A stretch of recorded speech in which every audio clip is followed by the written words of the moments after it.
Okay, hi everyone. Maxima and minima अपना नया topic रहेगा आज।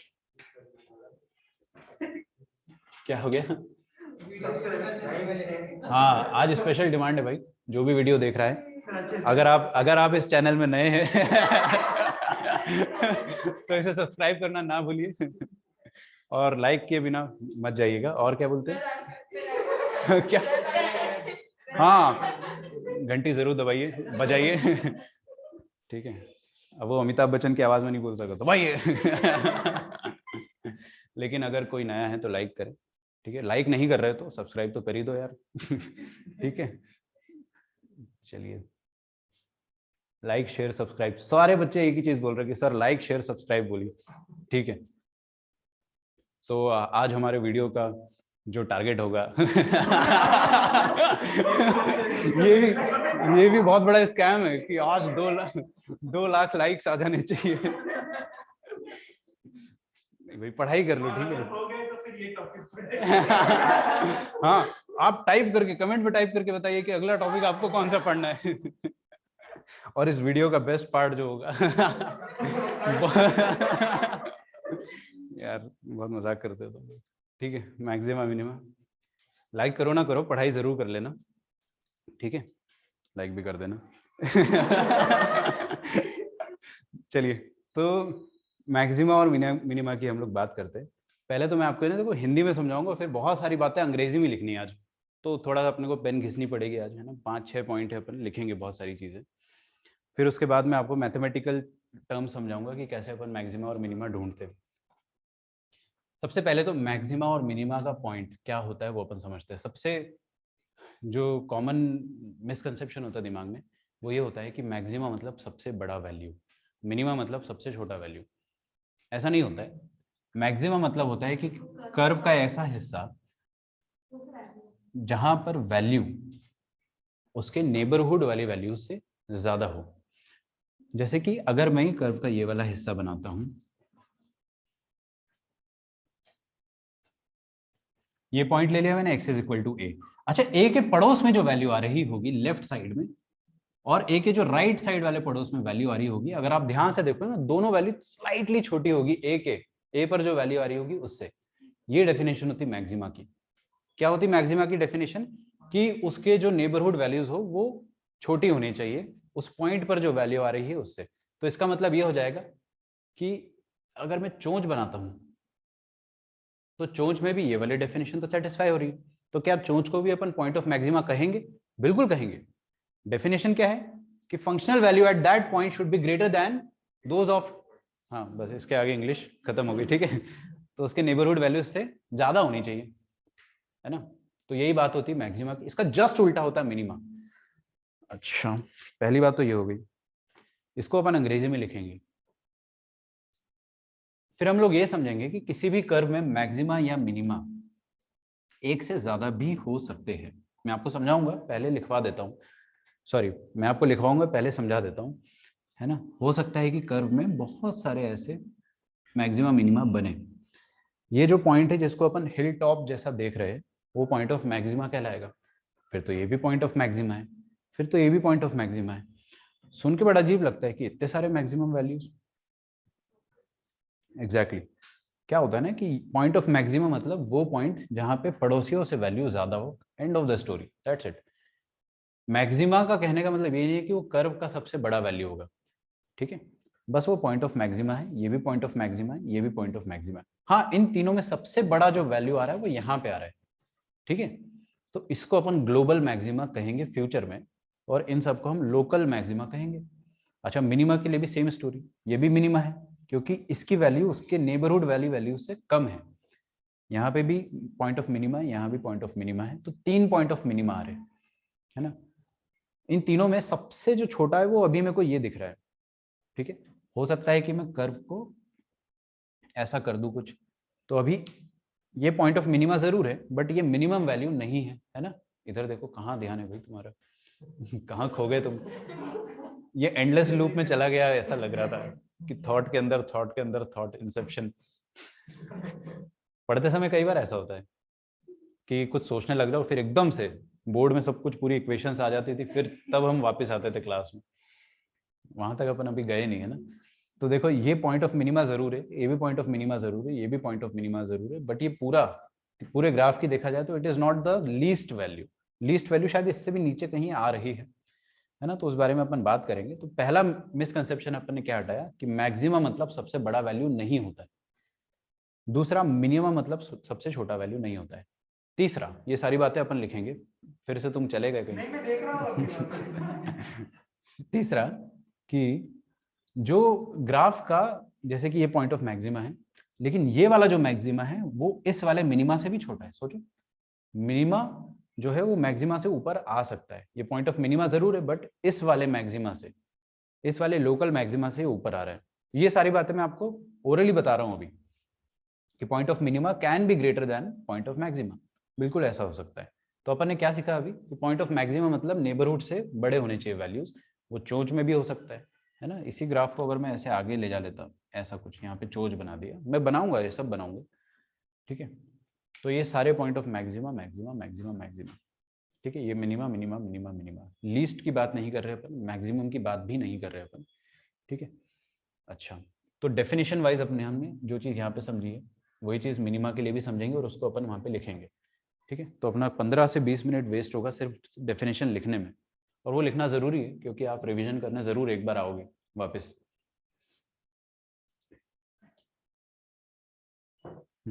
तो function f of x is said to have a maximum, लिखो number 1, a function f of x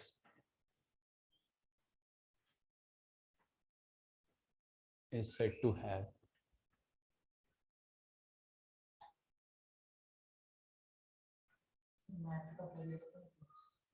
a maximum, देखते हैं, at x is equal to a। कितने बजे स्टार्ट हो रही है आपकी क्लास? 10। अच्छा, बायो का 8 बजे हो रहा है, 10 से स्टार्ट। नहीं, वो कुछ हाइब्रिड है ना अपने पास, कुछ कुछ तो होंगे, तो है 12th में तो है ना, 11th में तो बहुत है भाई।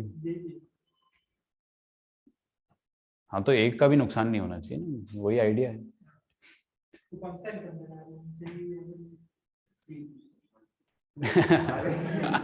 क्या कहा, सीटी दूंगा। कोई बात नहीं, जो भी दो बहुत अच्छे से दो, है ना, सिंपल सा फंडा है। A function is said to have a maximum at x। क्या लिखूंगा मैं आगे, सोच रहे हो? इफ f of a मतलब a पर जो वैल्यू है, मिटा दिया क्या? अच्छा, यहाँ से देख लो, अगर a पर जो वैल्यू है वो उसके नेबरहुड के वैल्यू से ज्यादा हो। इस बात को अंग्रेजी में कैसे लिखेंगे बताओ? If f of a is, ठीक है, is greater than every other value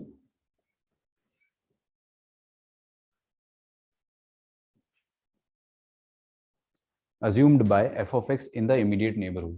देख के लिख रहा हूं मैं भी, ठीक है। assumed by f of x in the immediate neighborhood, ताकि अपने पास अच्छा डेफिनेशन है।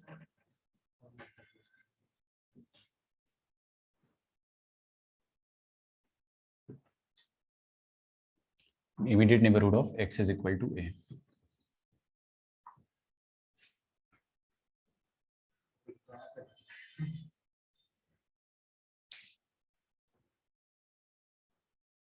कुछ बच्चों को रोना ही नहीं आता यार। क्या क्लास होता है एक रोने में भी। सुबह से रो रहा है वो, पता नहीं कौन, उधर कोई घर का है, यहां तक रोने की आवाज आ रही है। कहने का मतलब क्या है कि f ऑफ a ये किससे बड़ा होना चाहिए? f of a minus H से भी बड़ा होना चाहिए, और at the same time a plus H पर जो वैल्यू आ रही है उससे भी बड़ा होना चाहिए। ठीक है, बड़ी आसान सी बात है। अच्छा, इसी को अपन मिनिमा के लिए भी लिखना चाहेंगे, लेकिन आप लिखोगे, मैं नहीं लिखूंगा, ठीक है। कुछ याद आ रहा था, मैं भूल गया यार। 8 बजे से लेक्चर, मैक्सिमम, हाँ 8 बजे से लेक्चर लेने की बात बोल रहे हो ना। देखते हैं यार, आपकी पहले सबसे पहले होती थी ना मैथ्स की? सर अभी तो इवनिंग वाले नहीं आते, दिन का नाटक था ट्यूशन। ऐसे मत बोलो, अभी है 2-3 बच्चे इवनिंग वाले, 2 तो है ही एटलीस्ट। ठीक है। अच्छा, यहाँ पर अपन एक सेकंड डेफिनेशन लिखेंगे, आप लोग प्लीज खुद से लिखे इसे। अब फंक्शन लिखो, f of x is said to have, यहाँ पे मिनिमम कर दो। ठीक है, जितना जल्दी लिखोगे उतनी जल्दी अपन इंटरेस्टिंग पार्ट में पहुंचेंगे, है ना, जो पढ़ने में और पढ़ाने में बहुत मजा आएगा। Function is said to have minimum value at x is equal to a if f of a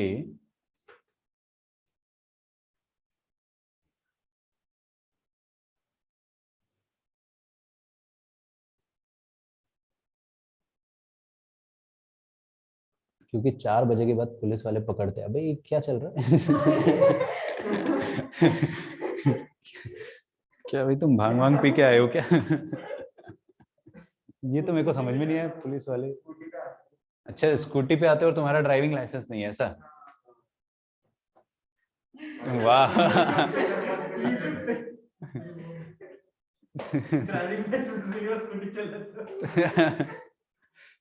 अरे यार, ये तो बड़ी दुविधा है यार। इस बात पे सब्सक्राइब देखो हमारे बच्चों का स्ट्रगल आप देखिए, है ना, जो भी वीडियो देख रहा है। कि बेचारे पुलिस से बच बच के क्लास में आ रहे हैं। ठीक है, तो उनके लिए खास कर उनके लिए 1 like, 1 like is equal to 1 support.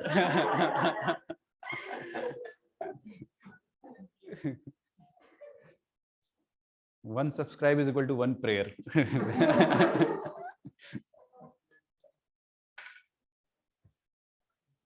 If f of a is less than every other value assumed by f of x in the immediate neighborhood of x is equal to a. अभी अपने पास PPT तो है नहीं कि मैं फटाफट आगे बढ़ाऊंगा, लेकिन लिखना आपको पड़ेगा। ठीक है, हाँ वो पता नहीं ऊपर क्यों लगा है। ऑनलाइन के लिए बनाया हूं, मतलब टीचर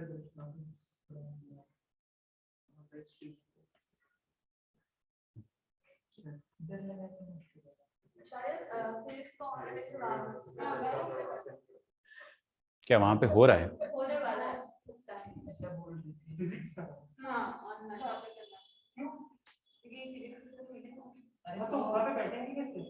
नहीं उधर से लेकर आगे इधर कितने सारे बच्चे हैं। उसका कुछ और सॉल्यूशन निकलेगा, मैंने भी बात किया था उसकी।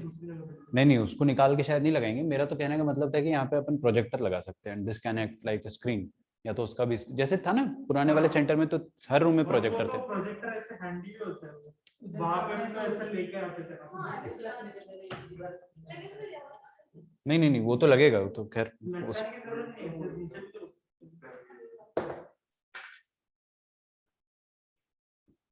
हाँ लिख लिया ये सब आपने? अभी अपन है ना अगले 10 मिनट एकदम शांति से सारी चीजें लिखेंगे, जो जो मैंने बोल के बताया था वही सारी चीजें। देखिए, the maximum and minimum values of function, the maximum, आप है ना इसको नोट्स डाल के लिखो आगे, नोट्स में पॉइंट नंबर 1, द मैक्सिमम, ये डार्क नहीं चल रहा आज, and minimum values of a function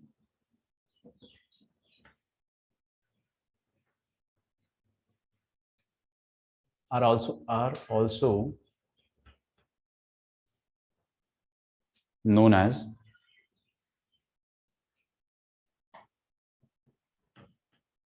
local, उल्टा कर दिया क्या इसको, लोकल,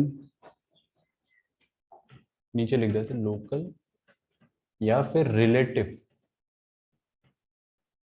मैक्सिमम और लोकल या relative minimum.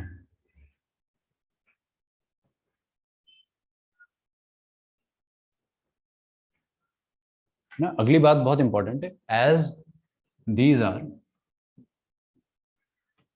as these are greatest and least, समझ के लिखो क्या लिख रहा हूं, and as these are greatest and least values of the function अगर मैं इतना ही लिखता हूँ तो बड़ा गलत है ना, ये चीज बोलना गलत है। रिस्पेक्ट हाँ, रिस्पेक्टिव टू इट्स नेबरहुड या relative to its neighbourhood, relative to some neighbourhood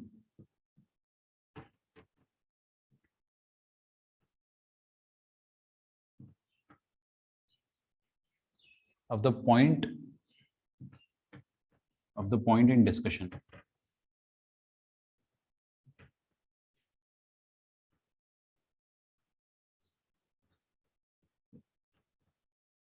fix कराना पड़ेगा किसी तरह से।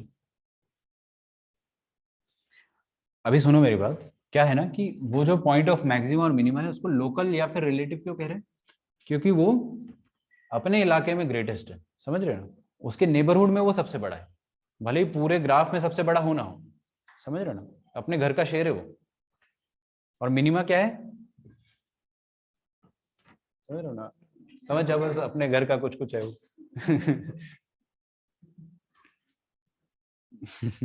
क्या कर रहे हो?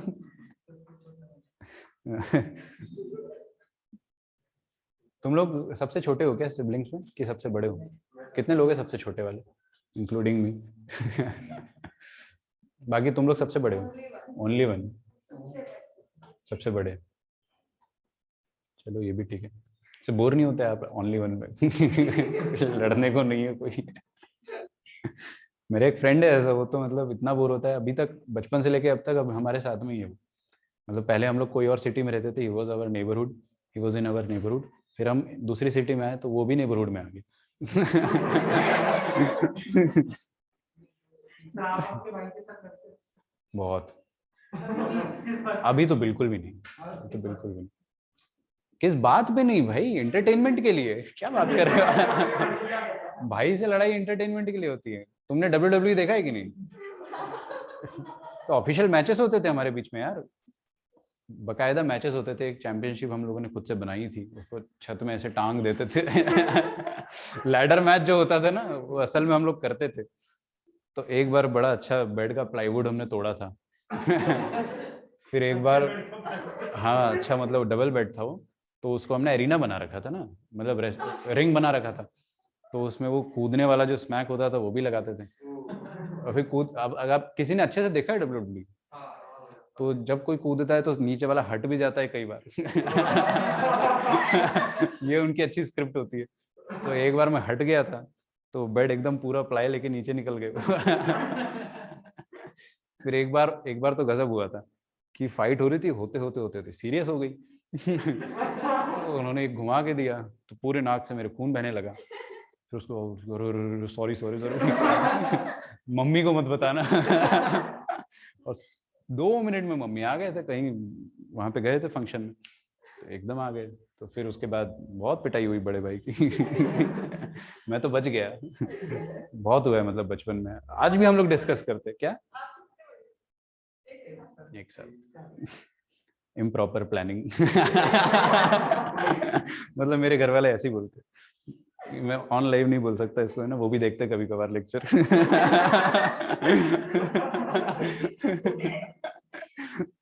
द टर्म एक्सट्रीमम और टर्निंग वैल्यू, क्या ऐसा भुला देते हो तुम लोग, क्या बोल रहा था मैं? द टर्म एक्सट्रीमम और turning value is used for maxima और मिनिमा। हाँ, कभी कभी हम लोग मैक्सिमा को एक्सट्रीमम भी बोल देते हैं, मिनिमा को भी एक्सट्रीमम बोल देते हैं, कोई दिक्कत नहीं है। एक्सट्रीम मतलब या तो एकदम ऊपर का एक्सट्रीम या तो नीचे का एक्सट्रीम, है ना। या फिर टर्निंग वैल्यू, टर्निंग वैल्यू तो बहुत लॉजिकल लगता है सुन के, कि जहां पर टर्न कर रहा है फंक्शन वो या तो मैक्सिमा होगा या तो मिनिमा होगा। तो ये टर्म्स है, मैं आपको इसलिए लिखवा रहा हूँ क्योंकि आपको मिलेगा क्वेश्चन में, आप नोट्स में आओगे कि यार ये क्या था, फिर आपको समझ में आएगा। The term extremum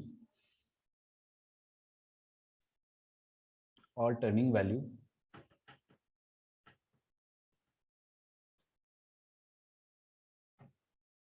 is used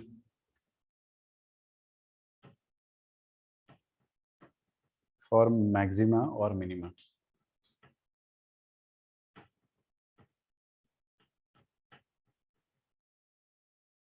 ठीक है।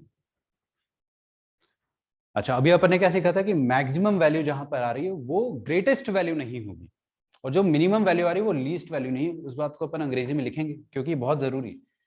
तो लिखिए मेरे साथ साथ, अ मैक्सिमम और मिनिमम, ऐसा लिखो, अ मैक्सिमम और minimum value of a function may not be, of a function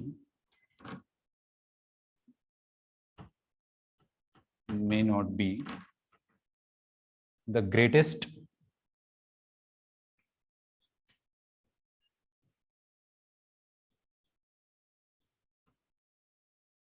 or least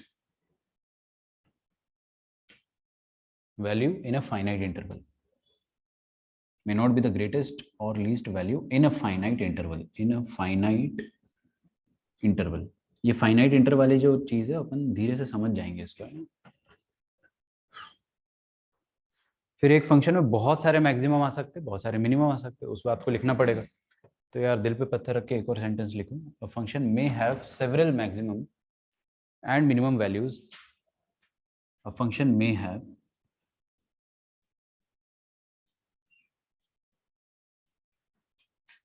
several maximum or minimum values. फिर आगे की एक बात ये लिखना है मेरे को कि जो मिनिमम वैल्यू है वो किसी मैक्सिमम वैल्यू से बड़ा हो सकता है, and a minimum value may even be greater than, and a minimum value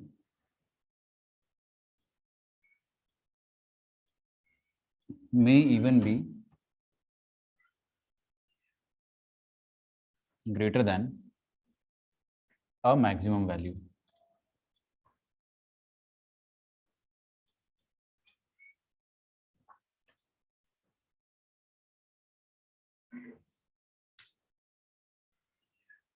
अब है ना एक जादू वाली बात करेंगे अपन। जादू क्या है मैं बताता हूँ आपको। ये होपफुली लास्ट पॉइंट होना चाहिए क्योंकि इससे ज्यादा क्या ही लिखेंगे अपन यार। हाँ बिल्कुल सही है, बहुत ऑब्वियस सी चीज है लेकिन है ना अपन सोचते नहीं है जनरली, बहुत काम भी आएगा आपको, कि कभी भी कोई भी दो मैक्सिमम वैल्यू कंसेक्यूटिव नहीं आ सकती। एक मैक्सिमा आया ना तो अगला फिर एक मिनिमा ही आना पड़ेगा। सोचकर देखो, दोबारा मैक्सिमा नहीं आ सकता बिना मिनिमा आए, तो अगला एक मिनिमा ही आएगा, फिर जाके शायद मैक्सिमा आ जाए अगर ग्राफ उस तक पहुंच सकता है तो। मतलब दो मैक्सिमा कभी भी कंसेक्यूटिव नहीं होंगे, उनके बीच में जरूर एक मिनिमा होगा। एंड सेम फॉर मिनिमा, दो मिनिमा जो है वो कंसेक्यूटिव नहीं हो सकते। जैसे कि एक और मिनिमा मैंने अगर बनाया तो दो मिनिमा के बीच में जरूर एक मैक्सिमा तो आएगा ही आएगा, ठीक है। तो दो मैक्सिमा लगातार नहीं आ सकते, बहुत हेल्प होगी क्वेश्चन सॉल्व करने में। अगर आपको दो मैक्सिमा के पॉइंट मिल जाते हैं, लेट अस से 1 और 2 मिल गया है ना, x इज इक्वल टू 1 और 2, आप गेस कर सकते हो कि बीच में अगर मिनिमा हो गई होगा कहीं ना कहीं 1 और 2 के बीच में, कहीं पे भी हो सकता है, 1.2 में हो सकता है, 1.5 में हो सकता है, बट बीच में कहीं ना कहीं हो सकता है। एस्टिमेशन में काफी काम आता है। इस बात को अंग्रेजी में लिखो, maximum and minimum value of a continuous function, maximum and minimum value of a continuous function, continuous बोलना बहुत जरूरी है। तो maximum and minimum value of a continuous function occur alternately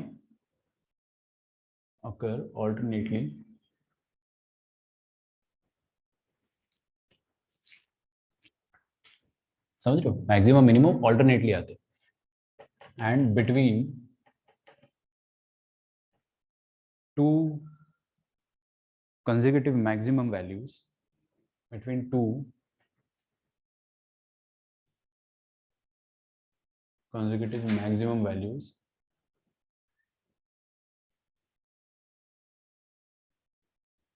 there is a minima,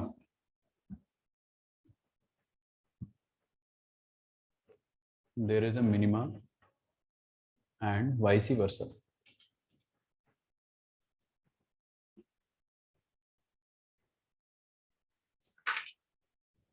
God.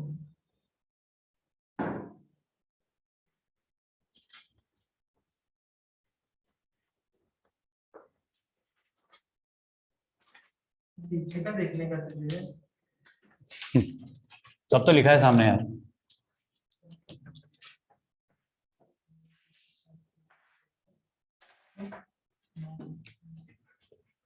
मैं बिल्कुल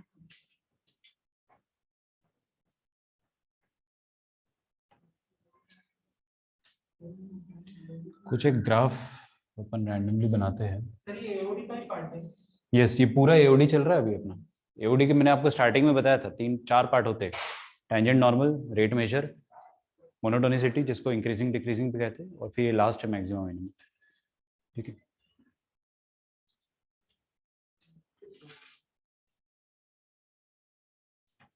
ये graph बनाइए मेरे साथ साथ प्लीज।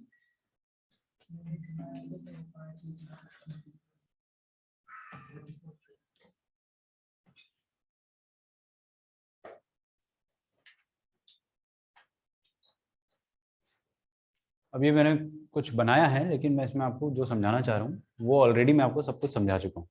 ठीक है, जैसे कि सबसे पहली बात, यहाँ पर अपने को एक मैक्सिमा इधर दिखा, एक इधर दिखा, एक इधर दिखा। क्या ये भी मैक्सिमा है? अच्छा, ये पॉइंट मैक्सिमा है, ठीक है, अच्छी बात है। ये भी मैक्सिमा है, राइट? तो आपको एक चीज समझ में आ रही है? अच्छा, एक बात बताओ मुझे, बड़ा सिंपल सा सवाल है, क्या ये वाला जो पॉइंट होगा, मतलब ये वाला जो पॉइंट होगा, क्या इसके करस्पॉन्डिंग जो एक्स कोऑर्डिनेट आ रहा होगा, आई डोंट नो क्या आएगा, कुछ तो आएगा। मान लो वो x is equal to something आ रहा है, b आ रहा है, उस पॉइंट b पर फंक्शन डिफरेंशिएबल होगा या नहीं होगा? हाँ, मतलब डिफरेंशिएबिलिटी से फर्क नहीं पड़ता हमको। डिफरेंशिएबल नहीं हो तो भी अपन मैक्सिमम और मिनिमम वहां पे डिक्लेयर कर सकते हैं। बात समझ में आ रही है? क्योंकि मैक्सिमम और मिनिमा की डेफिनेशन क्या सीखी आपने आज? कि नेबरहुड वाली वैल्यू से बड़ा होना चाहिए, बस।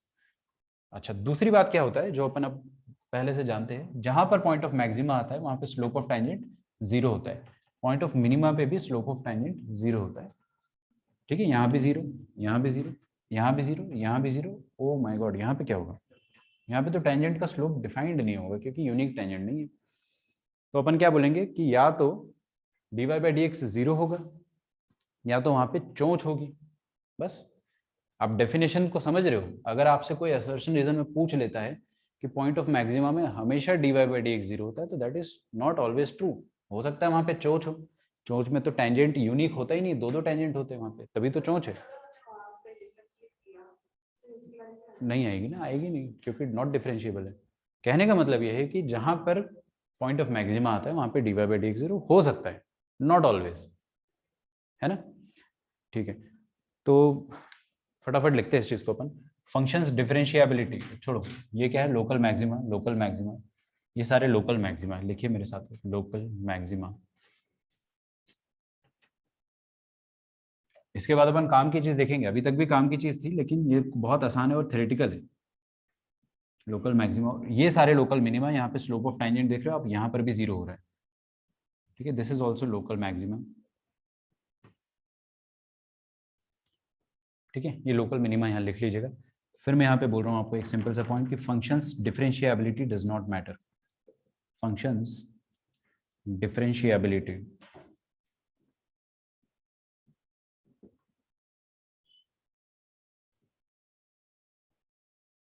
Does not matter. मतलब इसका क्या हो गया कि दैट इज, ठीक है, ये लास्ट थ्योरेटिकल बात है, फिर इसके बाद अपन आगे बढ़ेंगे। A function can be non differentiable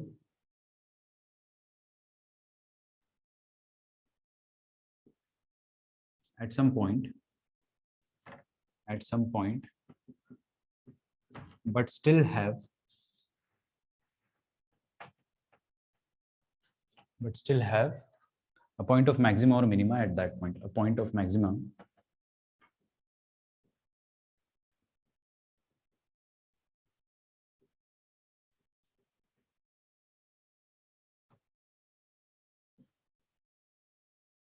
at that point.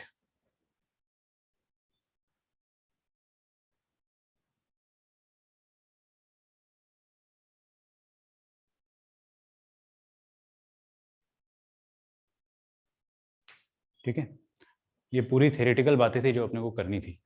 ठीक है, अब एकदम काम की बात करेंगे अपन। यहाँ से आपका कंसंट्रेशन एकदम हाई होना चाहिए।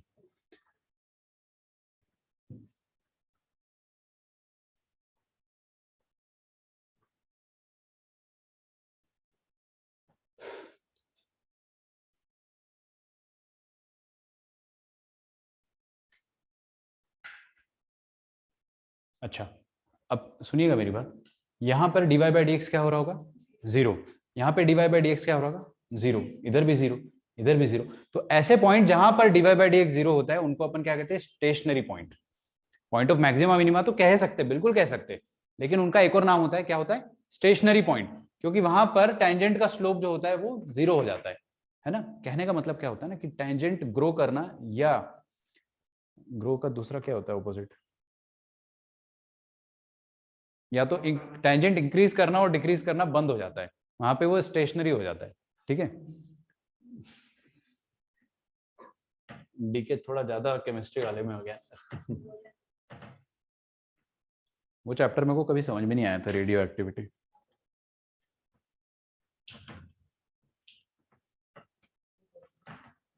क्या हो गया, समझा नहीं मैं। अच्छा हाँ, first order, second order, nth order, बहुत सारी चीजें होती थी। वैसे उसे आसान तो पता नहीं, एक किसी, ये बहुत कॉमन चीज़ है, अगर आपको आसान टॉपिक में भी फोबिया बैठ जाए ना तो फिर हमेशा डर ही लगेगा उस चीज़ से। तो फोबिया कब बैठता है, जब आपको समझ में आ जाए फिर भी एग्जाम में क्वेश्चन ना हो, ऐसा तो होता ही जनरली। खैर ठीक है, केमिस्ट्री की बातें नहीं करूँगा मैं। लिखो dy by D x is equal to 0, जहाँ पर हो रहा होगा उसको अपन स्टेशनरी पॉइंट बोलते हैं, इज कॉल्ड स्टेशनरी पॉइंट। अब एकदम काम की बातें करेंगे अपन।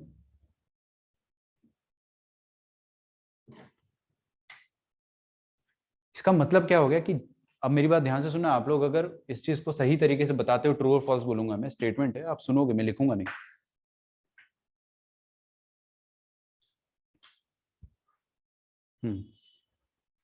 क्या हमको सारे स्टेशनरी पॉइंट पे मैक्सिमा या मिनिमा मिलेगा, क्या हमको सारे स्टेशनरी पॉइंट पे मैक्सिमा या मिनिमा मिलेगा? जरूरी नहीं। नहीं, चोंच पे तो वैसे भी dy by D X defined ही नहीं होता है ना। एक पॉइंट ऑफ इन्फेक्शन हाँ ये भी एक बात है, स्टेशनरी पॉइंट तो पॉइंट ऑफ इन्फ्लेक्शन भी हो जाएगा, क्योंकि वहां भी dy बाई डी एक्स 0। तो ऐसा आपको कोई एकदम बोल देना कि पॉइंट ऑफ, नहीं सॉरी, स्टेशनरी पॉइंट पे मैक्सिमा मिनिमा आएगा, तो एकदम अपन ट्रू नहीं कह सकते उस बात को। ठीक है, क्या ये पॉइंट ऑफ इन्फ्लेक्शन का ऐसा होता था ना कि एक मोमेंट के लिए dy बाई डी एक्स 0 हो रहा है, बट वहां पे ना तो लोकल मैक्सिमा आया ना तो लोकल मिनिमा आया। इस बारे में अपन बात करेंगे, बिल्कुल करेंगे, और इस बारे में आपको बोर्ड एग्जाम्स में भी बहुत पूछा जाएगा। हो सकता है ऑब्जेक्टिव क्वेश्चन बना के पूछ ले, ठीक है, ट्रू फॉल्स बना के पूछ ले। जहाँ पे dy बाई डी एक्स 0 हुआ है वहां पे जरूरी नहीं है कि मैक्सिमा मिनिमा हो, वहां पे धोखा भी हो सकता है ना, तो बच के रहे इन सब चीज से। खैर मैं आपको है ना ऐसे लिखवा सकता हूँ कि वी मे गेट मैक्सिमा और minima at all the stationary points, at all the stationary point। Handwriting समझ जाना है,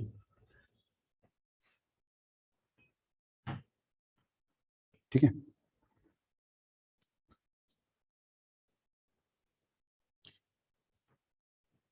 यहाँ लिख सकते हो आप चाहो तो ब्रैकेट में खुद की भाषा में कि पॉइंट ऑफ इन्फ्लेक्शन वाला केस अगर अपन एक्सक्लूड करें तो, if we exclude the case of point of inflection, ठीक है। चलिए अब एकदम मिलियन डॉलर कंसेप्ट अपन पढ़ना चाह रहे हैं। मैं चाहूंगा कि आप लोग 10 सेकेंड्स का आराम से पॉज लेंगे लिखने से पहले, फिर ये वाली बातें समझेंगे। Condition for maxima and minima, इसका एक टर्म होता था एनसीईआरटी में, वो मेरे को है ना याद नहीं आता जनरली, जिसको अपन क्या बोलते हैं। मैं इसको चेक 1 चेक 2 बोल देता हूँ, या फिर हाँ टेस्ट 1 या टेस्ट 2 भी बोल सकते हो।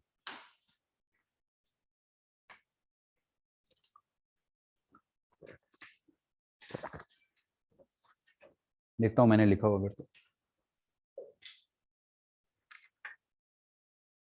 बिल्कुल टेस्ट ही बोलेंगे।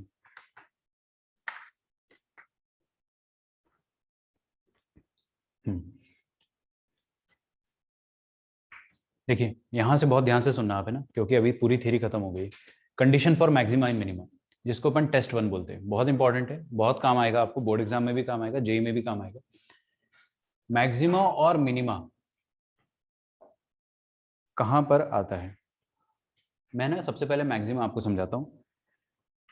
ये पॉइंट पर पॉइंट ऑफ मैक्सिमा हमें तो दिख रहा है, लेकिन मैथमेटिकली अपन कैसे डिफाइन करेंगे। ये है x is equal to A. Test 1 वो नहीं है जो आप सोच रहे होंगे। आप लोगों को लग रहा होगा कि dy by D x check कर लो, लेकिन वो नहीं है।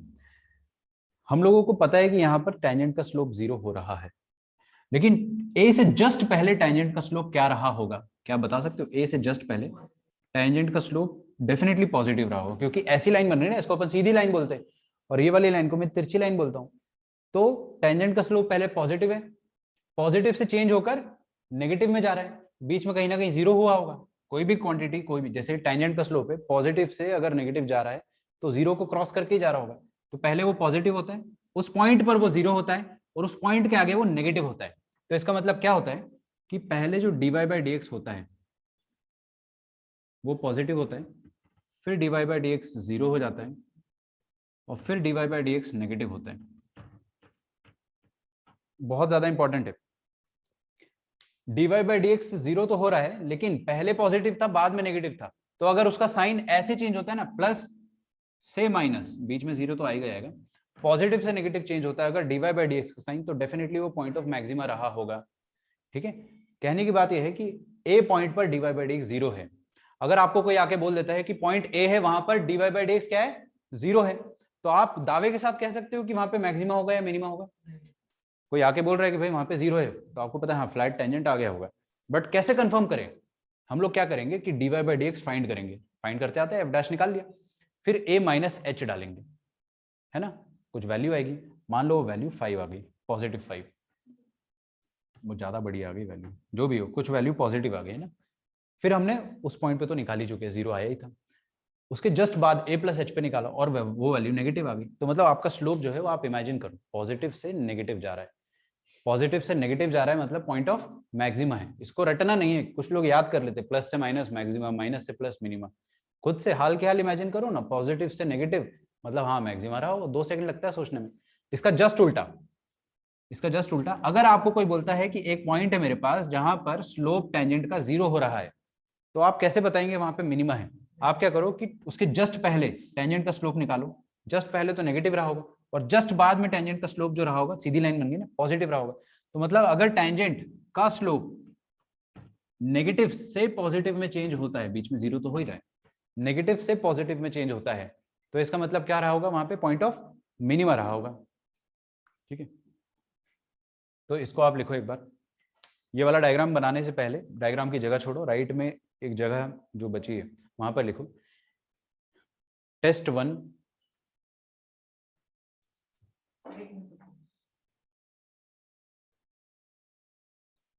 हाँ, ये आपको मैंने फंक्शंस चैप्टर में बिल्कुल पढ़ाया था, मेरे को याद है अच्छे से, जब अपन मैनी 1 पढ़ते थे, तो इसलिए इतना मुश्किल नहीं है ये।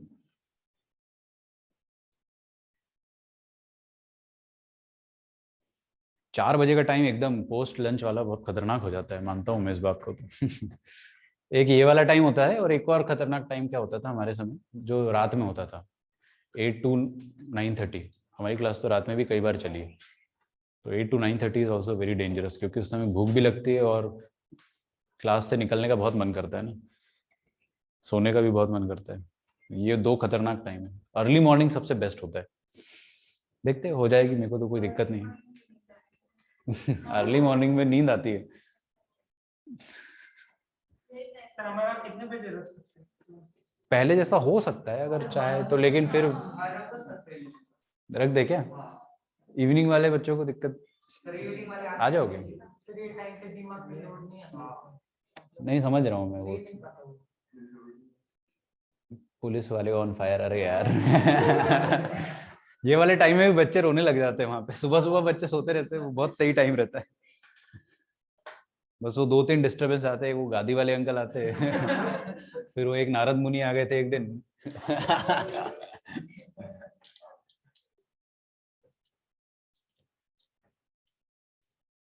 मेरी कजन की क्लास 5:30 में हो रही है। क्या बात कर रहे हो, कौन सी क्लास है भाई ये? ये मतलब महाराष्ट्र का एक प्लेस है नागपुर करके, वहाँ पे इट्स काइंड ऑफ एक कोटा। हाँ, लातूर लातूर हाँ सर, लातूर लातूर हाँ मोस्टली नीट के लिए ऐसे भीड़ दिखती है। हाँ अच्छा मैं वहाँ जाने वाली थी। सर ये केजे प्लेस पहले ऐसे कुछ एग्जाम्स का वो ऐसा कोटा था, कोटा टाइप का। मतलब वहाँ भीड़ है अच्छी खासी। तो पास में है यहाँ से ना। ओके, जनरली मेरे ख्याल से it is a very good thing discipline बनाने के लिए। 5:30 बजे अगर आप उठ रहे हो तो फिर रात में भी सो रहे होंगे जल्दी, बहुत अच्छा साइकिल बन जाएगा। कर सकते हैं। करना है क्या बताओ? नहीं चलेगा। पता चला तुम लोग आगे टीचर्स ही नहीं आ रहे। ओके, यहाँ पे लिखेंगे if dy by dx changes sign from positive to negative about x is equal to a। लिखो if dy by dx, जो मैं बोल रहा हूँ उसको बहुत अच्छे से लिख लो। changes sign if dy by dx, if dy by dx changes sign from positive to negative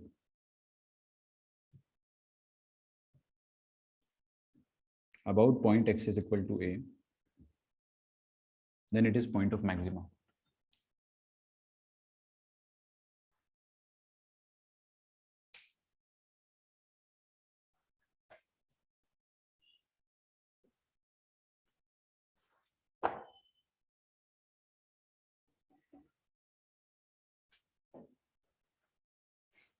ठीक है, इसके नीचे लिखेंगे वही वाली चीज,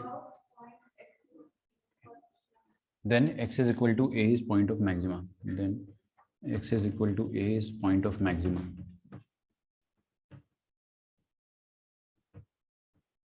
ठीक है, लेकिन ना ये टेस्ट लोगों को ज्यादा पसंद नहीं आता है, क्योंकि लोग सोचते हैं कि सर dy by dx निकाला, फिर उसमें a माइनस एच रखना, फिर a प्लस एच रखना। कर सकते हैं लेकिन कुछ अच्छा बताओ, है ना। ये लिख लिया आपने नीचे वाला, लिखो खुद से यार please. If dy by dx changes sign from negative to positive, आराम से आप खुद से लिख सकते हो।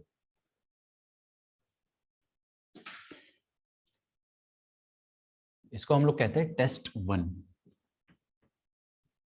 ठीक है, दूसरा होता है टेस्ट 2। मतलब मार्केट में एक और तरीका है जिससे अपन पता कर सकते हैं कि मैक्सिमा और मिनिमा मिनिमा कैसे आता है। वो भी पढ़ा होगा आपने, है ना, double derivative test. Less than 0 होगा तो उल्टा होता है।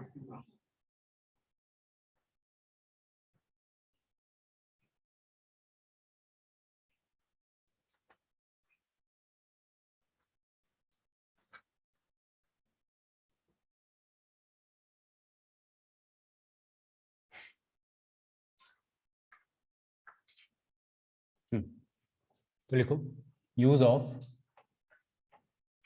Double order derivative, double order derivative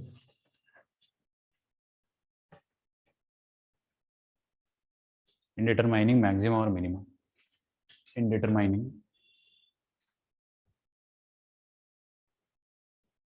maxima और minima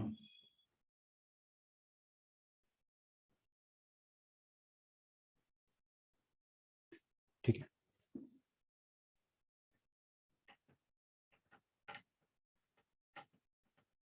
आगे देखो, अगर dy by dx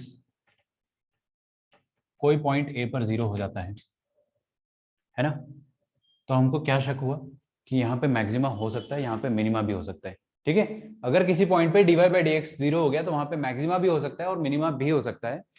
तो अपन पता कैसे करेंगे, हम लोग d2y by dx स्क्वायर निकालेंगे उसी पॉइंट पर।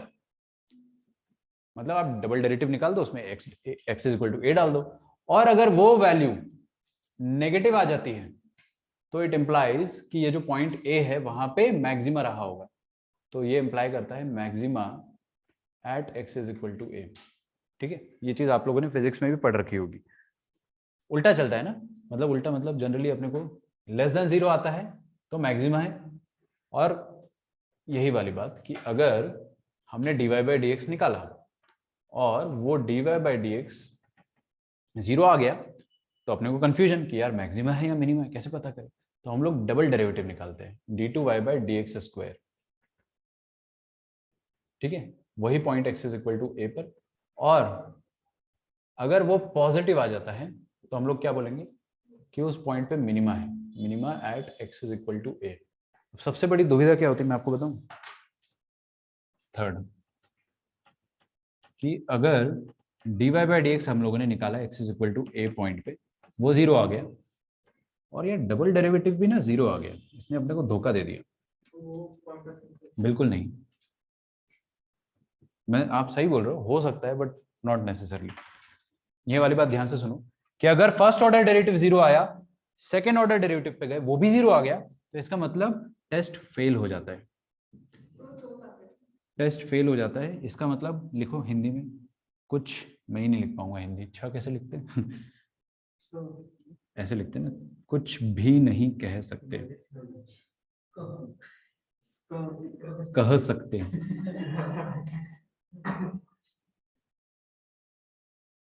कुछ भी नहीं कह सकते, ठीक है।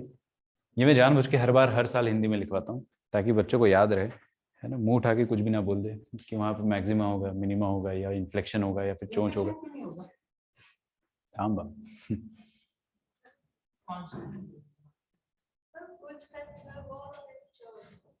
कुछ च थोड़ी होता है यार कुछ भी नहीं कह सकते।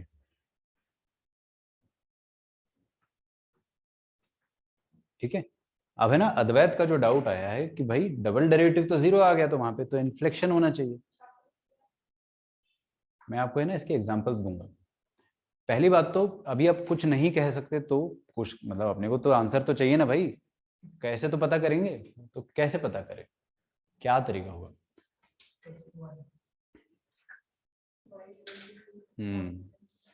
सुनना मेरी बात ध्यान से, हम लोगों ने dy/dx निकाला, 0 आ गया, डबल डेरिवेटिव निकाला, नेगेटिव आ गया, बहुत अच्छी बात है, हम बता सकते हैं मैक्सिमा है। डबल डेरिवेटिव पॉजिटिव आ गया तो हम बता सकते हैं उस पॉइंट पर मिनिमा है। लेकिन डबल डेरिवेटिव 0 आ गया तो अपन शांति रखेंगे, कुछ बोलेंगे नहीं, हम लोग दोबारा टेस्ट 1 पे जाएंगे। हम लोग दोबारा टेस्ट 1 पे जाएंगे, मैं बता रहा हूँ अभी, है ना, सब बताऊंगा, कुछ नहीं छुपाऊंगा। देखो इधर, हम लोग दोबारा टेस्ट 1 में जाएंगे और हम चेक करेंगे कि dy/dx अपना साइन किस तरह से चेंज कर रहा है। अगर dy/dx पॉजिटिव से नेगेटिव जा रहा है तो पॉइंट ऑफ मैक्सिमा होगा, नेगेटिव से पॉजिटिव जा रहा है तो पॉइंट ऑफ मिनिमा होगा। लेकिन अगर dy/dx साइन ही चेंज नहीं कर रहा है, सोच कर देखो, तो अगर इस पॉइंट से पहले dy/dx पॉजिटिव है और इस पॉइंट के बाद भी टेंजेंट का स्लोप पॉजिटिव है, तो उस पॉइंट पर मैक्सिमा और मिनिमा बिल्कुल नहीं रहा होगा, तब आएगा उस पॉइंट ऑफ इन्फ्लेक्शन। लेकिन खोपड़ी में जल्दी नहीं घुसती ये बात, देखना आप ध्यान से ना, देख रहे हो, इसके जस्ट पहले टेंजेंट का स्लोप पॉजिटिव, जस्ट बाद भी पॉजिटिव है, और उस पर्टिकुलर पॉइंट पे टेंजेंट फ्लैट हुआ है, वहां पर तो फ्लैट हुआ है, dy/dx 0 हुआ है, लेकिन dy/dx ने अपना साइन चेंज नहीं करा। बड़ा यूनिक केस है, सोचो ना, dy/dx 0 हुआ है लेकिन उसने अपना साइन चेंज नहीं करा, पहले पॉजिटिव था, 0 हुआ, फिर पॉजिटिव हो गया, इसको कहते हैं पॉइंट ऑफ इन्फ्लेक्शन। dy/dx पहले पॉजिटिव था, फिर 0 हुआ, कायदे से उसको नेगेटिव होना चाहिए था लेकिन फिर से पॉजिटिव हो गया, इसको फील करो आप। ठीक है, तो ये एक तरीका है निकालने का कि आप है ना टेस्ट नंबर 1 से सब कुछ पता कर सकते हो। अगर dy/dx ने अपना साइन चेंज किया तो मैक्सिमा या मिनिमा कुछ तो आएगा, और साइन चेंज ही नहीं करा, पहले पॉजिटिव बाद में भी पॉजिटिव, या पहले नेगेटिव बाद में भी नेगेटिव, तो वहां पे डेफिनेटली पॉइंट ऑफ इन्फ्लेक्शन आएगा। लेकिन मैंने आपको पॉइंट ऑफ इन्फ्लेक्शन के बारे में कुछ लिखवाया था। मैंने आपको क्या लिखवाया था मोनोटोनिसिटी चैप्टर में, कि अगर d2y/dx² 0 होता है तो पॉइंट ऑफ इन्फ्लेक्शन आ सकता है। लेकिन उसके लिए एक चीज बताई थी मैंने आपको, क्या बताया था कि d2y/dx² 0 होना चाहिए और d2y/dx² का साइन चेंज होना चाहिए उस पॉइंट के अबाउट। याद आ रहा है, लिखा भी होगा अपन ने, मैंने आपने ही बोला था कुछ कि वहां पे पॉइंट ऑफ इन्फ्लेक्शन आएगा। ये उस दिन की बात है, किस दिन की, लास्ट लेक्चर था अपना, जब दिवाली से जस्ट लास्ट लेक्चर, तो मैंने आपको बोला था कि d2y/dx² अपना साइन चेंज करता है अगर, तो वहां पे पॉइंट ऑफ इन्फ्लेक्शन आएगा। अभी जैसे कि अद्वैत का डाउट था कि सर d2y/dx² 0 है तो पॉइंट ऑफ इन्फ्लेक्शन कैसे आएगा या कैसे नहीं आएगा, कोई पावर ऐसा डाल देते ना 4। एक बात बताओ मुझे कि इसका फर्स्ट ऑर्डर डेरिवेटिव कहां पे 0 हो रहा है, फर्स्ट ऑर्डर डेरिवेटिव किधर 0 हो रहा है, x इज इक्वल टू 0 पे, मतलब 0 पर मैक्सिमा भी आ सकता है, मिनिमा भी आ सकता है और पॉइंट ऑफ इन्फ्लेक्शन भी आ सकता है। अभी अपने को कुछ नहीं पता है, ठीक है, all 3 possibilities are always there. y" निकाला तो 12 × x² आया, ये भी 0 आ गया, डबल डेरिवेटिव टेस्ट फेल हो गया, अपन कंफ्यूज किया, अरे तो पता ही नहीं चला। तो हम लोग क्या करेंगे, या तो टेस्ट नंबर 1 पे जाएंगे, है ना, टेस्ट नंबर 1 पे जा सकते हो, बिल्कुल जा सकते हो। तो मैं टेस्ट 1 पे गया। टेस्ट 1 क्या कहता है कि आप है ना y डैश मतलब फर्स्ट ऑर्डर डेरिवेटिव का साइन चेक कर लो। बहुत ध्यान से इसको क्रिस्टल क्लियर समझना। आप टेस्ट 1 भी कर सकते हो और टेस्ट 2 में भी कुछ कुछ कर सकते हो, मैं बाद में बताऊंगा, लेकिन टेस्ट 1 देखिए। तो ये रहा आपका फर्स्ट ऑर्डर डेरिवेटिव, इस पे फोकस करेंगे अच्छे से, ठीक है। 0 से जस्ट पहले, सॉरी, x की जगह आप क्या रखो, 0 माइनस एच, यहाँ रखो माइनस एच। नेगेटिव आ रहा है पॉजिटिव आ रहा है? नेगेटिव आ रहा है, तो 0 माइनस पे अपने को नेगेटिव वैल्यू मिल रही है। 0 प्लस एच रखोगे तो पॉजिटिव आएगा। साइन चेंज हुआ क्या? हुआ। साइन चेंज हुआ मतलब मैक्सिमा या मिनिमा से कुछ तो है। अब देख लो, नेगेटिव से पॉजिटिव मतलब मिनिमा है। बस पता चल गया आपको कि वहां पे पॉइंट ऑफ मिनिमा आ रहा है। And you can even draw the graph. आप y की पावर 4 का ग्राफ नहीं ड्रॉ कर सकते क्या? आप लोग नीचे वर्टिकली लिखना है ना, this is going to be the graph. y की पावर 4 का ग्राफ ऐसा होगा, सोच कर देखो, जस्ट लाइक पैराबोला, ऐसा हो जाएगा। तो डबल डेरिवेटिव 0 होने के बावजूद भी वहां पर पॉइंट ऑफ इन्फ्लेक्शन नहीं आया। ज्यादा सोच लिया क्या तुमने कुछ? डबल डेरिवेटिव सोचने के बाद भी पॉइंट ऑफ इन्फ्लेक्शन नहीं आया। अच्छा, हमें ना टेस्ट 2 से भी जा सकते हैं, बट टेस्ट 1 मेरे को बहुत अच्छा लगता है इस मामले में कि जब टेस्ट 2 फेल हो जाता है तो आप आराम से टेस्ट 1 पे जाओ और लिख डालो, ठीक है। अभी अपना सब्जेक्टिव पेपर नहीं होगा इस साल, तो अपने को इतनी मेहनत नहीं करनी है। सर d2y/dx² निकालने का लॉजिक क्या है? ऐसे हाँ ऐसे ही देखो, उसका भी रीजन है। टेंजेंट S1 तो मतलब समझ में आता है कि वो कैसे है, d2y/dx के लिए उसका अभी मैं आपको वो नहीं दूंगा, प्रूफ नहीं दूंगा, बट बेसिकली होता क्या है वो, दैट इज टेंजेंट का भी टेंजेंट है ना। इसका मतलब क्या होगा? टेंजेंट का भी स्ट्रेट भी tangent। होते हैं। हम्म, टेंजेंट का टेंजेंट भी वैसे ही होता टेंजेंट का टेंजेंट, टेंजेंट क्या होता है? पहली बात तो स्ट्रेट लाइन। है। हाँ, तो टेंजेंट के लोकस का टेंजेंट बहुत ज्यादा डिटेल में सोचोगे तो आ भी जाएगा। इसके लिए एनसीईआरटी में एक लाइन लिखी हुई है, आप खोलोगे ना तो आपको पता भी चलेगा कि जो टेस्ट 2 है इसका एक्सप्लेनेशन जो है that is out of our scope. मैं सीरियसली मजाक नहीं कर रहा हूँ, क्योंकि उसको थोड़ा डिटेल में जाके ही समझना पड़ेगा। बट आप इसका हाँ डायरेक्ट रिजल्ट देख सकते हो कि हाँ ऐसा होता है, ठीक है। ये वाला एग्जाम्पल, एक और एग्जाम्पल लिखना है अपने को। अच्छा, तो एक चीज तो समझ में आया ना, डबल डेरिवेटिव 0 आएगा तो हड़बड़ाना नहीं है आपको, समझ रहे हो? एकदम से मत बोल देना कि अरे वाह कुछ आ गया वहां पे पॉइंट ऑफ, कुछ नहीं। चुप रहना है, बोलना कि शांति रखो, हम चेक करके बताते हैं, ठीक है।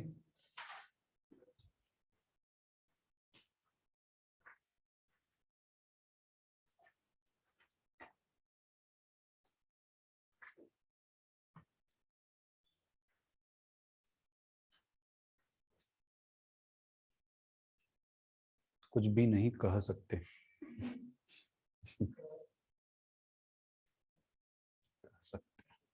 इतनी अच्छी हिंदी लिखी यार, लाइक सब्सक्राइब करो। कह सकते। जब बोलते और लिखते तो बहुत डिफरेंस आता है उन दोनों चीजों में। मराठी सब्जेक्ट में करता था वैसे। जैसे अभी मैं घर पे मराठी बोलता हूँ ना, तो फिर जो मैं बोलता था वही लिख के आ जाता था। तुम्हारे कम नंबर आते होंगे। मतलब वो टीचर पेरेंट्स को कंप्लेंट करती थी कि वो अपने मन का लिख के आते हैं। अरे बहुत सारे ऐसे व्हाट्सएप पे हैं। तुम्हारी भावनाओं को हम समझ सकते हैं, जो तुम कहना चाह रहे हो।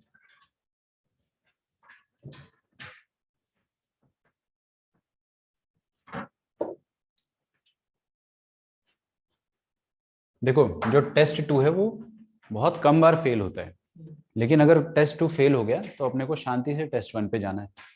दूसरी बात, क्या डबल डेरिवेटिव के 0 होने से पॉइंट ऑफ इन्फ्लेक्शन हमेशा आएगा? नहीं, हमेशा नहीं आएगा, लेकिन आ जरूर सकता है। डबल डेरिवेटिव के 0 होने से ही आता है पॉइंट ऑफ इन्फ्लेक्शन। मैं बताऊंगा, कंफ्यूज हो जाओगे। एक होता है या तो डबल डेरिवेटिव 0 हो जाए या तो डबल डेरिवेटिव नॉट डिफाइंड हो जाए। उस समय आप लोगों को मैंने समझाया था, आप लोग समझ भी गए थे, लेकिन हमें ना इसके बारे में पूरी डिटेल में स्टडी करेंगे, तो अभी इसको आप ज्यादा मत सोचो। एक टॉपिक है पॉइंट ऑफ इन्फ्लेक्शन, जो मैं आपको पूरा ही पढ़ाऊंगा, ठीक है। अच्छा, अब एक खतरनाक क्वेश्चन करेंगे अपन आज का सेशन एंड करने के लिए, है ना, जिसको मतलब मैं ज़्यादा पसंद नहीं करता हूँ इन क्वेश्चंस को, क्योंकि ये बोर्ड एग्जाम्स में ज़्यादा आते थे। थे क्यों बोला? क्योंकि इस साल ऐसे नहीं पूछ सकता आपसे, पूछ भी सकता है ऑब्जेक्टिव में, दे कैन आस्क एनीथिंग। ठीक है, लिखिए ज्योमेट्रिकल प्रॉब्लम्स। सबसे पहले अपन इसको खत्म करेंगे, geometrical problems.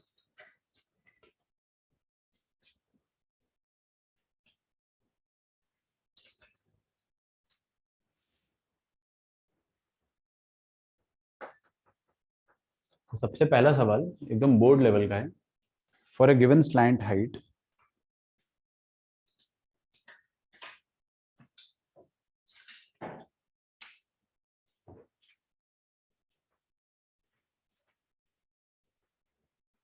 for a given slant height, prove that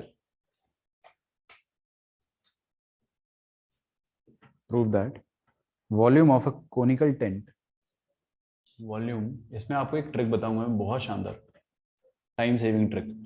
volume of a conical tent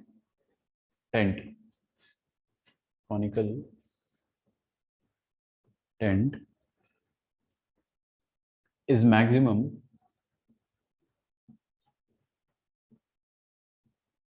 if theta is equal to tan inverse of under root 2, where theta is semi-vertical angle.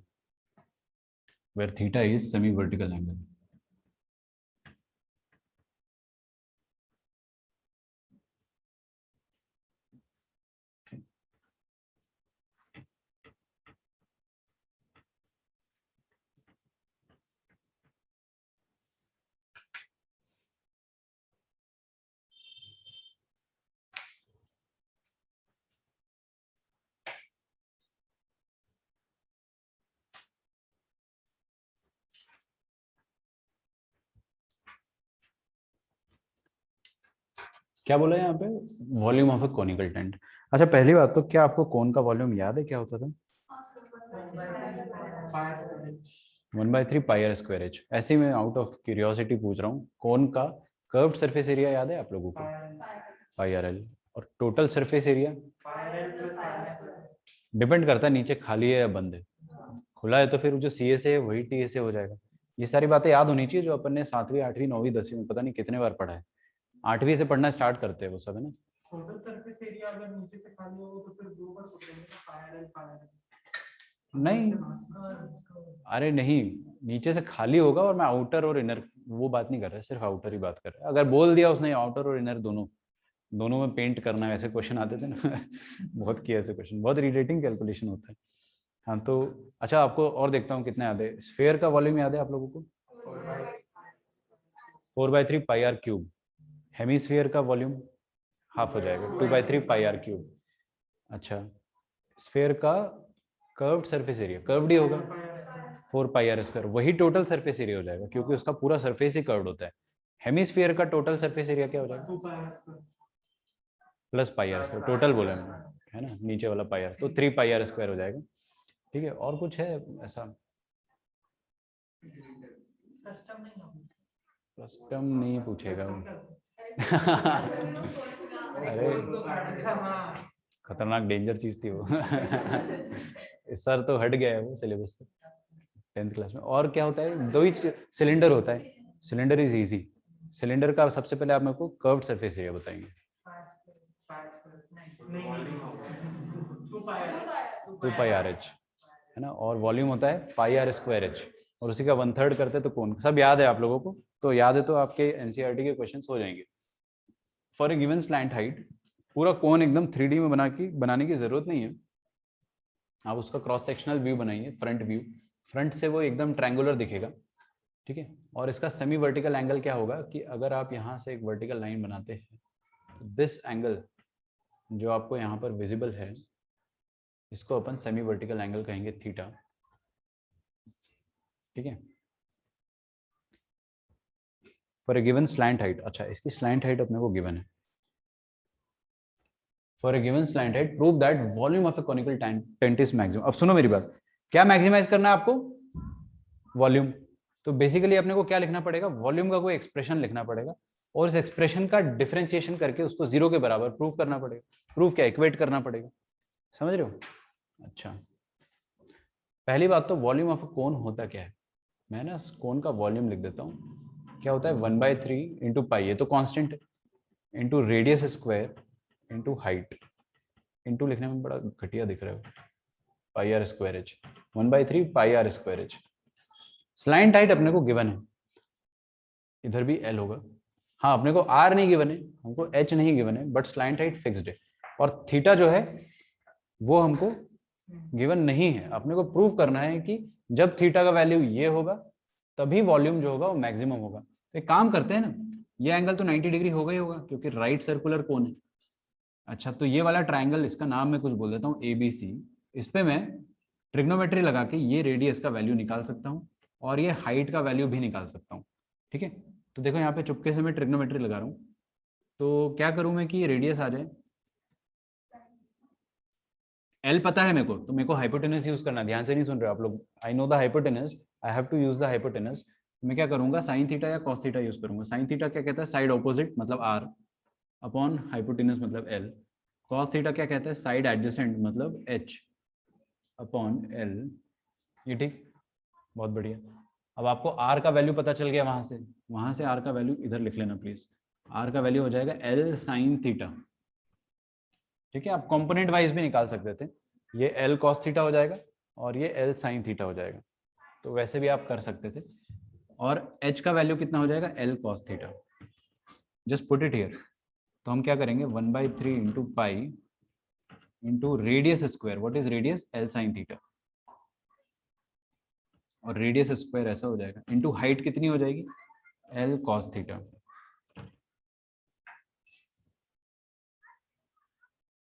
π/3 into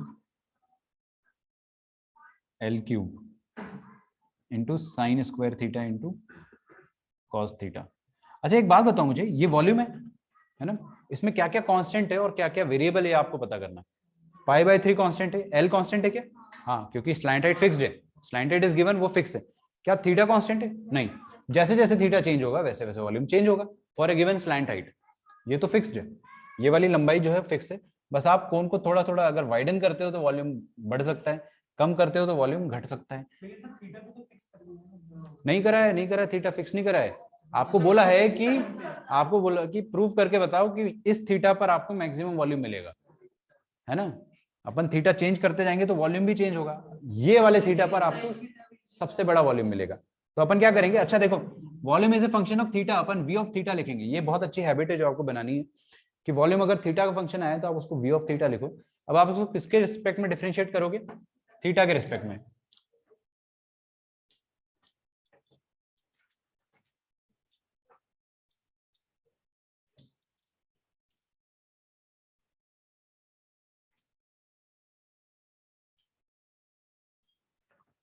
एक और चीज हम कर सकते हैं कि वीडियो लास्ट तक जरूर देखिएगा क्योंकि मैं एंड में ही बताऊंगा कि कैसे डिफरेंशिएट करते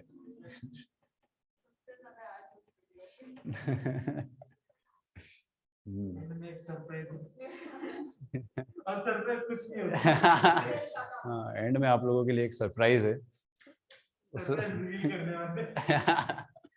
अरे यार, π/3 एल क्यूब। अच्छा इसको हमें ना डिफरेंशिएट कर देते, सर उसको sin थीटा cos थीटा को एक ही टर्म में नहीं कर सकते हो, कर दो, कोई दिक्कत नहीं है। cos theta.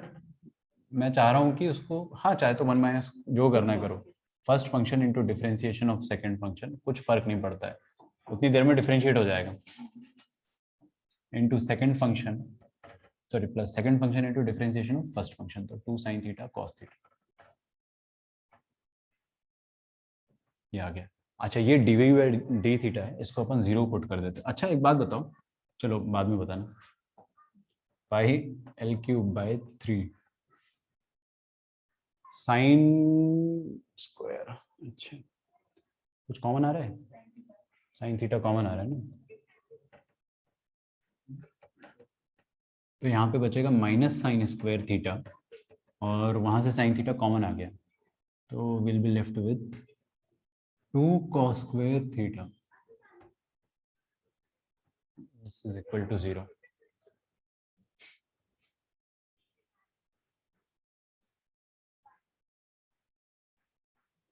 To cos square theta सही है ना। हो गया सर, हो गया।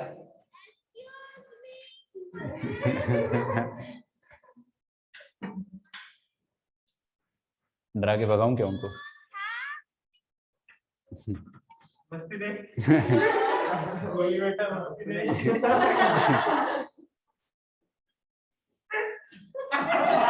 भाग गए वो लोग, पहले ही भाग गए। सर क्या कर रहे थे? अरे वो खेल रहे उससे, बैडमिंटन खेल रहे हैं, तो उनका जो शटल है वो नीचे गिर गया। यही बोलता है मैं कि नहीं मिलेगा जाओ। यही तो करते थे हमारे पड़ोसी कि नहीं देंगे, जाओ बॉल ही नहीं देंगे अब तुम। आएंगे वो थक हार के दोबारा आएंगे। यहीं पे दे देंगे हम लोग बाद में। पाई L3/3। अच्छा देखो ये 0 कब होगा? जब साइन थीटा 0 हो, या फिर ये पूरा आइटम 0 हो जाए। मतलब minus sign square theta plus 2। अच्छा 2 कॉस स्क्वायर थीटा को ऐसा लिख दूं क्या? 2 - 2 साइन स्क्वायर थीटा, है ना? This is equal to 0। Sir नहीं, cos थीटा sin थीटा में रख देते तो डायरेक्ट tan tan आ आ जाएगा जाता। ना, नहीं तो move कर। अच्छा ये तो बहुत जल्दी हो जाएगा फिर तो। सही कह रहे हो तुम, प्रूफ जो करना उसके हिसाब से दिस इज बेटर।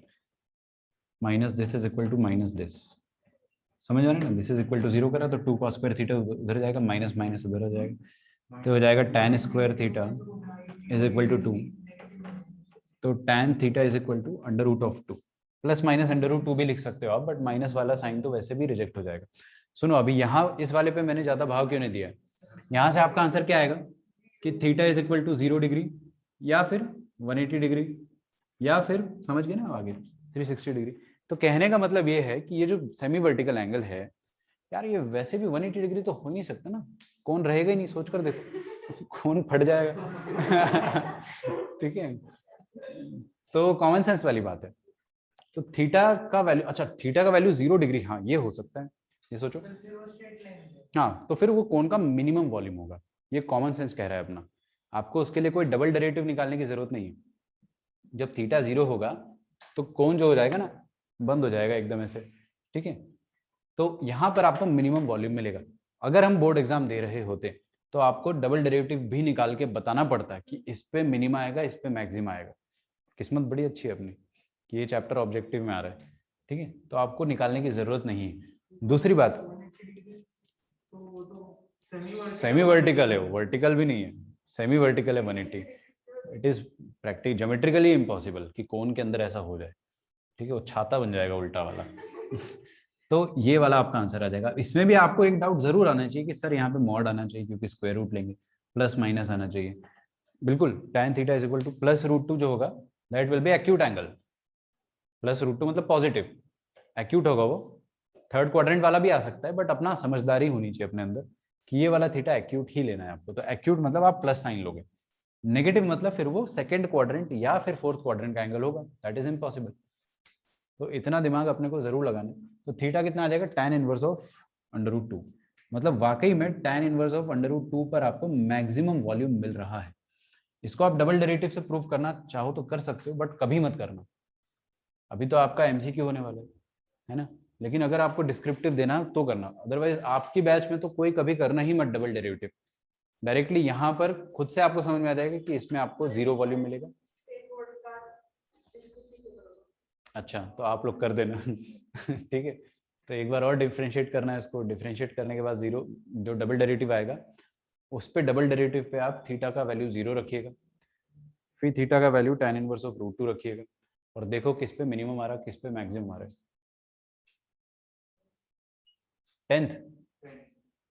10th की क्लास चालू हो क्या?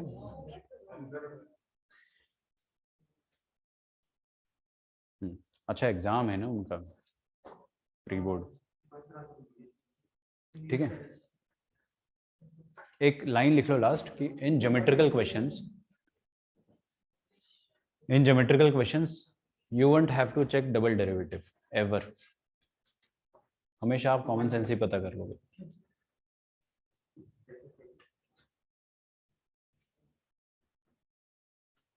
In geometrical questions, you won't have to check double derivative ever.